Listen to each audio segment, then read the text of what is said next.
This is the Voyage of Mephibosheth, offered to you in chapter-by-chapter installments by the author, me, Matthew Salinardi, for your enjoyment and free of charge. In this episode, I'll be reading chapters 1 and 2. Let's dive right in. Chapter 1. A house filled with nightmares, a hope aloft. Light streaming through the upper window helped Mephibosheth's breathing to steady, but his arms were braced around his sister with all their might. Ripped pieces of his clothes were around her wounds. The nights on the Malacre always brought the most terrible things. He should have filled up the lanterns. Why had he been so lazy? But he thought he had. He could have been sure he had filled and lit the lanterns to ward her off. The pale one. That barely mattered, though. What matters was his sister was filled with throbbing pain, and only a few hours ago had been near her death. This was not the first night of danger like this, and if it was not the last, he knew he might not have a sister left with him in the morning light. The pale one. No one really knew what she was. A ghost? A goddess? She was a monster in the night, present in every nightmare Meph had ever had. Somehow she brought them dreams, bad nights, nights that could kill. Sometimes she brought creatures and images that tormented. More often, she made herself the only torment, striding through darkness that never ended, a grayish-white dress, eyes as marble, barefoot where she went, feet leaving dust from her skin, the color of a moon. When she made you dream, you could not wake up. Sometimes people were not the same after her. Sometimes people woke up cut and bloodied. From that kind of night, his sister, Esther, had come. Now she was barely conscious, and no matter how Mephibosheth asked, she would not tell him why. He held her because he did not know how to help any other way. Until the sun grew warmer and she finally fell asleep, he held her, trying to keep her warm and keep the pieces of cloth over her cuts. His arms shook from strain to lift her smoothly and ease her onto her bed. She was only 3 years younger than him and nearly as tall. Some of the hurt, whether it was fear, worry, or something else, was still in hints on her sleeping face. Mephibosheth stayed in the room for a few more moments, worrying within himself. He wished someone, somewhere could help. The sun had already embraced the room, and he had to go. The Adaran would be itching to leave their roost, and the Hamites needed to be milked and brought to the high grasses to feed. Then he had to take care of gardening chores. Crackle-nut trees, along with the pulp vines, were ready to be harvested. With last night's rain, it was the best time to sow new crops for strip seed bushes and aledos, and he wanted to try planting seeds from different trees he had found fruiting in the forest. It was more than he could accomplish in a day, but he needed to get it done somehow. He went down the stairs and straight outside towards the barn. The soft spot on the roof looked worse and worse each week. A few small plants grew through the shingles, and one wall leaned as if it was turning an ear to something the ground had to say. The Hamites still whinnied when they saw him, plodding forward on front limbs, which were thick and clawed, but making a slapping and smacking noise with the hind flippers. Longing eyes looked up at him for a head rub. The Adaran were as noisy as ever, probably announcing Mephibosheth's presence to each other. He supposed they valued thorough reports. Mephibosheth opened the hatch they could wander out of, and the 17 of them started funneling out. A few kept their beady eyes on him in suspicion, as if he had not been their keeper since the day they all had hatched. The Adaran usually made him smile, but he only felt a weak smirk this morning. He turned around, and the same Hamite who had first greeted him was staring at him. "No, I'm sorry. But here." Mephibosheth used his hand to go all around the creature's head. When he finished, the gray-skinned creature turned its eyes to the second floor, where its rubbing tool was kept. Mephibosheth sighed. He didn't have time for this, but he climbed to the loft. An old farmer with a herd of 12 had told him the secret to keeping hamaties. "You see, young Meph, a hamity can go just about to any plain or field and find all the food and drink it must to keep going and growing. And sure, if you give them a shelter, it puts their hearts more at ease in the dark. But what really gets them and keeps them is a good rubbing. They can go to any old field and not find that for their thick, dry skin. So if they know you've got it, you can be sure they'll come back to you." Mephibosheth picked up the tool the old farmer had made for him, a medium-length shaft secured on the end with a rough metal piece. He brought it down. The first hamity licked his lips as he saw the tool coming closer, and he whinnied again. With this, the other 3 woke up and immediately lumbered over, bumping into each other to get the same treatment. He spent a good 5 minutes on each one, rubbing firmly all over their body, especially their heads. The tool took off big flakes of dry skin, and they relished every moment of it. One fell back asleep. It turned out she was the one who needed to be milked, so he milked her, put the pail to the side, and climbed to the loft again to replace the scratching tool and grab some other ones he needed from a corner in the back. It was not until he reached for the hoe that he realized someone was huddled up in robes under the tool pile, and he hopped back with a yelp. The bundle of robes stirred. "Stay back." Wait, I'm sorry." The figure moved out from behind the leaning pile. The robes had made Mephibosheth think he was bigger, but the fellow was only a little taller than himself, and his voice sounded young. He spoke slowly, too, hesitantly, as if picking out each word before he used it. "I was in need of shelter, that was all. I did not mean to trouble you. I thought I would be alone here." Mephibosheth tried to make out details, but the other was covered from head to toe. His robes were nothing special, most of them rough and hues between black and gray. The boots caught Mephibosheth's eye, though. They looked like slick black animal skin and went just below the knees. Quite a few straps were all over each boot, even up high as if bunching up the legs. Mephibosheth could not imagine why. The boy did not look at all heavy. He had moved back his cowl now, so he could see they might have been around the same age. His eyes were a kind of orange, his face long and angular, but kind. "My name is Chase. May strength, grace, and peace guide your strokes, and may light fill your mind." The other boy looked friendly enough, but Mephibosheth kept backing up until he grabbed the hamity's rubbing tool. "My name is Mephibosheth, and I hope for all those things to be with you also, I guess." He bared the rubbing tool. "But how did you get in without disturbing the animals?" The robed boy put his hands up. Please, do not hit me with that. Mephibosheth, or Mephibosheth. I mean, How are you called again?" "Mephibosheth." The other boy mouthed out, "Mephibosheth," very slowly, then looked back. "That might have been the hardest thing I have ever done. Is there some other name you have?" "Just Mephibosheth." The robed boy pursed his lips a moment. "Meph is easier. Could I call you Meph?" "That will work, but you haven't explained yourself, and there is something fishy about you." "Fishy?" "Yes, you are a little fishy." The boy smirked, seeming to hold back a laugh. "That is a funny way to put it. I always ate them. I never thought I would be one.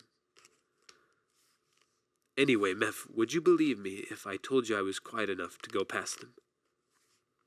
"The animals. You might fool the hamites, but not the Adaran. One of the flock always watches, even when the rest are sleeping. Plus, you just asked me if I would believe you, so no. You were hiding in our barn, so I want to know why you were hiding and who are you running from?" The robed boy hesitated. His eyes narrowed in on Mephibosheth's.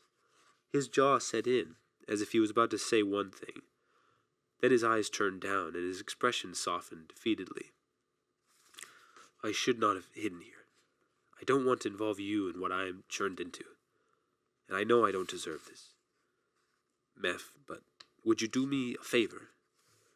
I suppose I can hear it. My favor is that you let me walk out of here, and go one way through those woods. I go my way, and you stay yours, and we let all this mistake I made be forgotten. Why should I let you go? You could be a criminal. You probably are, actually. I'm not a criminal. But I can give you a bribe if you need it. Isn't a bribe in itself illegal? Chase rifled through a chest pocket on the inside of his robe. Nonsense, it's not that kind of bribe. Here, this is musk from parfumes I cut myself. I didn't even have to kill them. I ate a few, and that's that, but most were just catch and release. Pulling out a small purple glass bottle with a gum stopper, Chase proffered it with a gloved hand. Mephibosheth had never heard of parfumes, and he sure didn't know what kind of value such a tiny bottle would have. What am I supposed to do with that? Chase shuffled a little closer, pushing the bottle into Mephibosheth's hand. It's for fragrance. People go crazy for it. Not easy to find, either. It's a good bribe, trust me. Mephibosheth certainly didn't trust this stranger, but he took the bottle anyways, and Chase's posture relaxed a little. Something about the little sign of relief made him need to hold back a laugh before he said, Honestly, your idea to part ways sounds like as good of a solution as any. I don't know where you came from or are going, and I can only imagine that is how we would both like to keep it. Yes, I apologize, Chase replied. Mephibosheth almost felt bad for him now. The other boy seemed so worried about something. He bumped his boots together for a moment or two until he thought of something to say. You know, as it goes for your running, or traveling, that is, I have never thought it easy to start so late in the morning. I know it more than most, the boy nodded his head. And you know, you shouldn't feel so bad about staying in the barn. So long as I let the animals stay in it, it is the least I can do to let another person be here. Chase's head perked and tilted to one side. The problem for me was that you did not tell us you needed to stay here. I'm sorry for that. Were you able to get some rest while you were here, at least? I have to admit, my legs still feel like they would rather be coral than take another bundle of, steps. Meph weighed the risks a moment. Well, now that you are here, my family and I will be fine if you sleep here for some more hours. We will just be taking care of chores, so you will not bother us. Our parents will be back late tonight or tomorrow morning, but we needn't make a scene with them. Then you can leave when you are ready. That would help me a lot. But are you sure about this, Meph? And who is the other one here? I don't want to make anyone else uncomfortable. No, it will be fine. S had a hard night, so she will sleep for a while, I think. She's my sister. Well, Chase took a long look around him. I will go back to sleep for a while, and it won't be too long either. I am a light sleeper, waking up at the smallest thing. You have to be the nicest person I've come across in all my time on land. Mephibosheth stepped back. What do you mean by that? You are not from the continent? Oh, no, I'm not. The Coral Islands? No, it's past that. The 1,000 Teardrops. Actually, I'm from farther than those, but the place, well, most people don't know it. You have come a long way.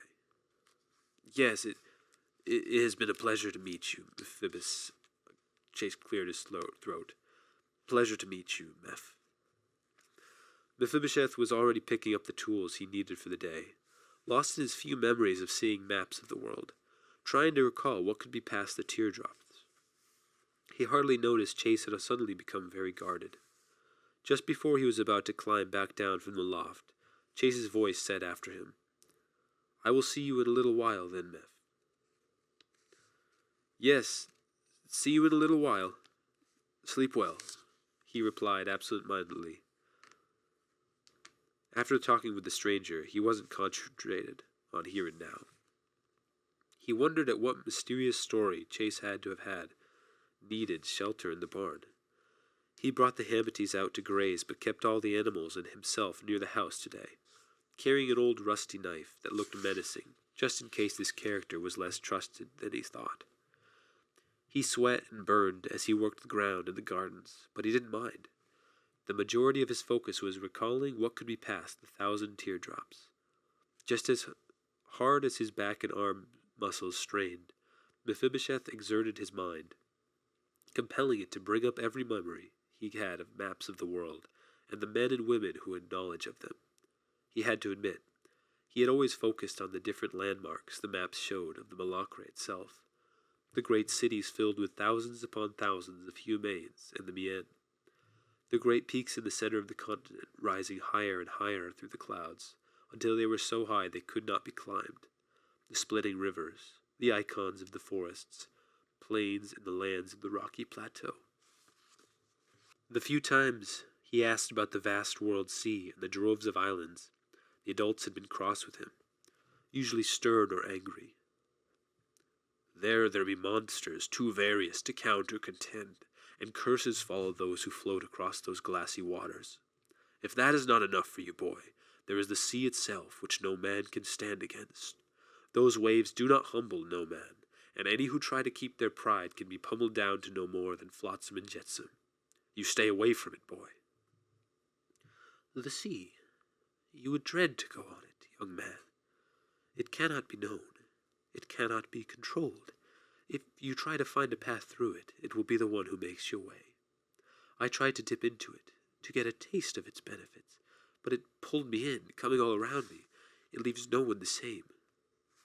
Those had been the words of a woman who had gone out on the voyage to search for substances she could use for healing.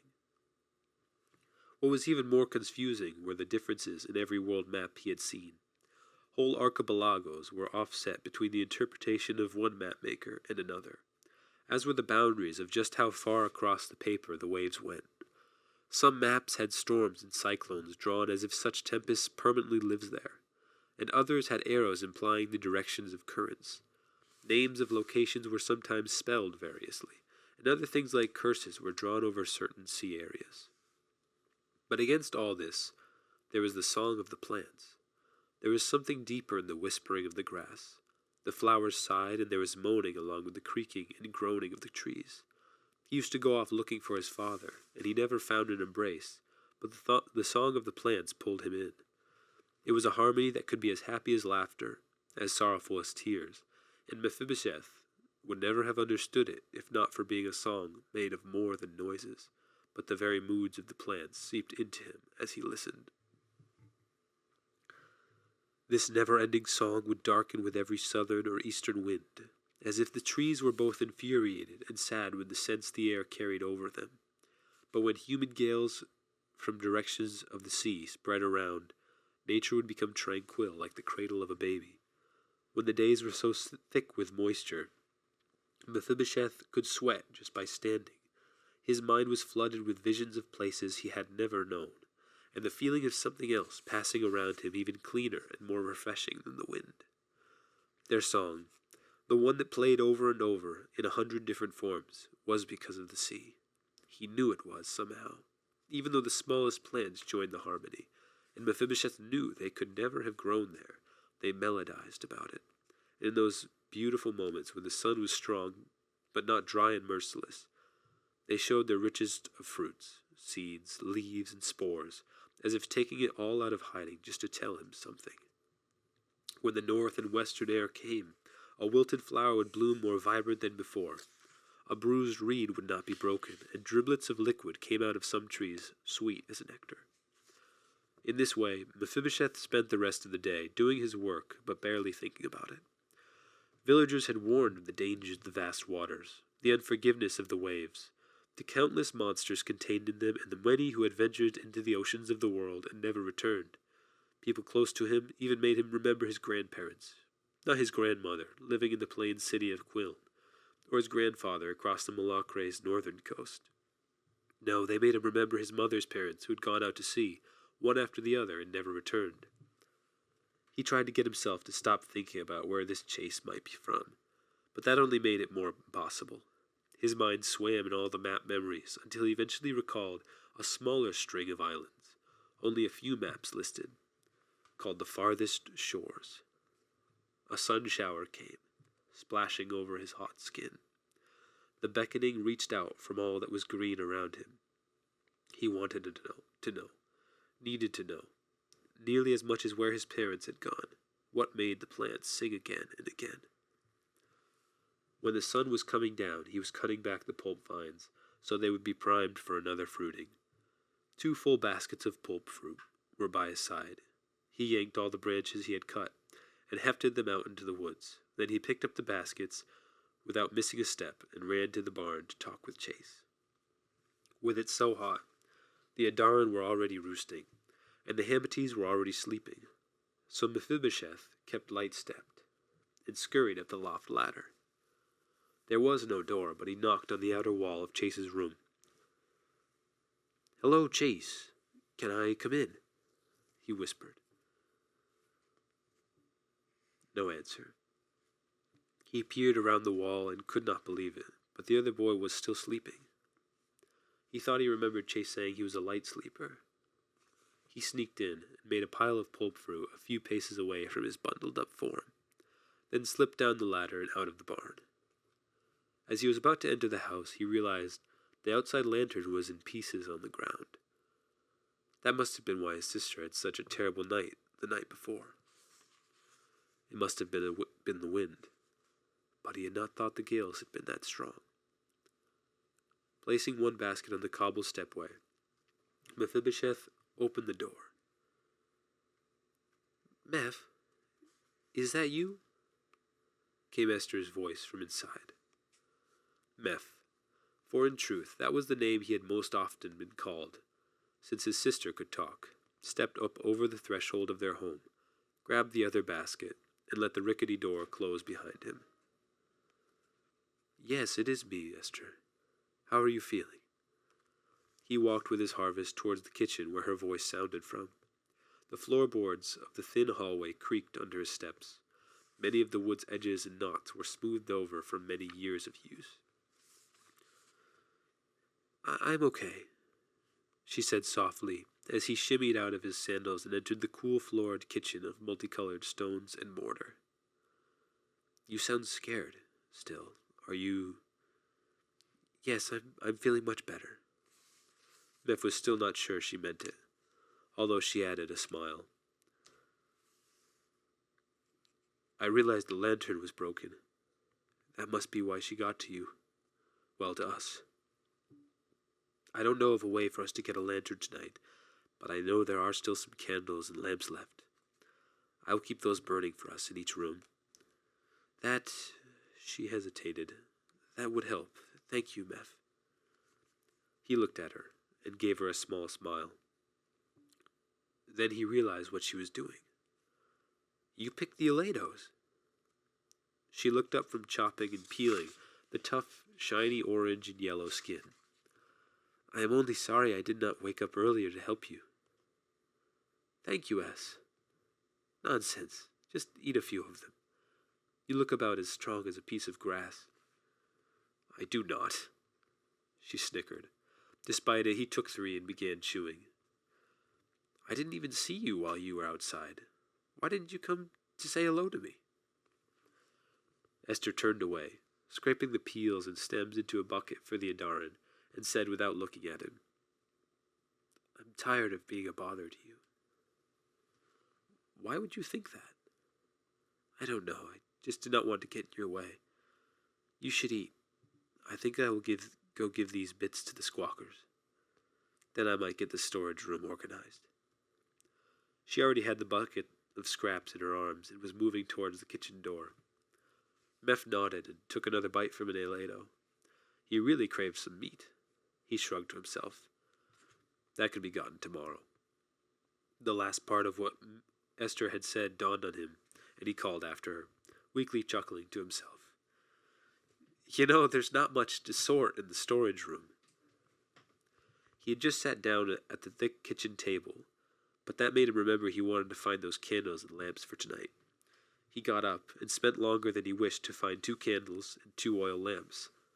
They lived in a large house with a lot of storage space for things to get lost. There were 5 bedrooms, but the glaring extra space only reminded him of the family members who should have been there and weren't. For the lamps, the only thing he had left to fill them was a half-full jar of black liquid which had grime floating atop and inside it. He had been told by his father it came from creatures of the caves, not like the cleaner animals of the sea. It doesn't burn as well, but it's easier to come by if you know where to look, he had said to Mephibosheth. That conversation was not from so very long ago, yet it might as well have been 10 years. That was another life with his father, one that might come again, or might never be.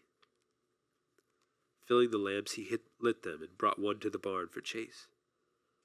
Somehow the boy had not stirred, but he left him at peace. Outside of his sister's room and his room, he put the candles, and inside her room he put the other lamp. She was not back yet. Maybe she had gone to bathe. If he did not hear her return soon, he would go looking for her. But while waiting, he lay on his bed in his room, reading one of the dry books his father had left. His eyelids hung lower and lower, until even his grip on the binding was feeble. He wanted to fight sleep, but could not. He remembered he hadn't told Esther about the strange boy in the barn. Then his eyes winked out. Chapter 2. A day of rest, a sleepless night. Chase had gotten in way over his head. He had thought he was old and clever enough to go on the Malacre, but this place was much more dangerous than he believed.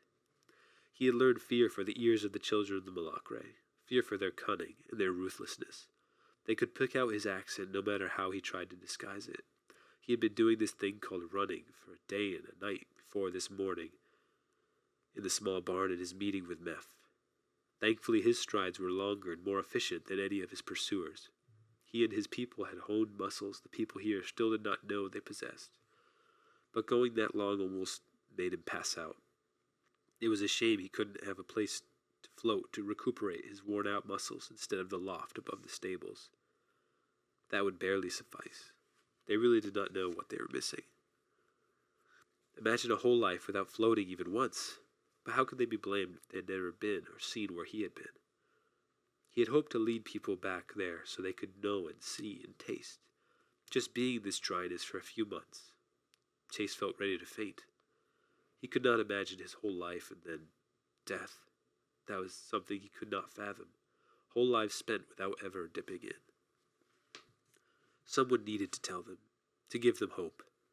With his whole being, Chase had come here willing to tell them, but now he ran. He was ashamed of himself, and a part of him wanted to stop running. What might happen? Would there be a chance? No, they would kill him before he passed the next village. If he escaped now, at least he could return to the great city. There he could find someone, get something. A lot of things, he realized. He had been lacking when he came here. He had not been ready. He had to learn more skills to be of any use. Then I can always return, he murmured aloud. What way to get to the sea, though? What can get me there fast enough? About a league from this village, Chase had found a break in the forest where the land was an expanse of boulders covered in blue flowering tree spool, vines as thick as men growing all the way from the sea. He was close, and that was the key he could use to guide him. He settled down again in the dusty loft, in the same corner behind the bunch of leading tools that looked too beat ragged to use. Hunched in the corner, he let his eyes close, hoping to get a few more hours' rest before figuring out a way to escape this dreadful land. Chase's trouble followed him into his dreams. He lost count of the number of times his pursuers caught him and plunged some kind of weapon through him. He did not know how he would forget the various expressions on the faces of those trying to beat or strangle him to death. In a number of scenarios, his pursuers loosed monsters on him to run him down. Then, the dreams made his heart thump erratically. They weren't just dreams. They felt like they could really kill him, like each one was rubbing through his veins and clogging them with ice. All the while a voice inside told him to give up but not go home, to give up entirely. But the voice was not his.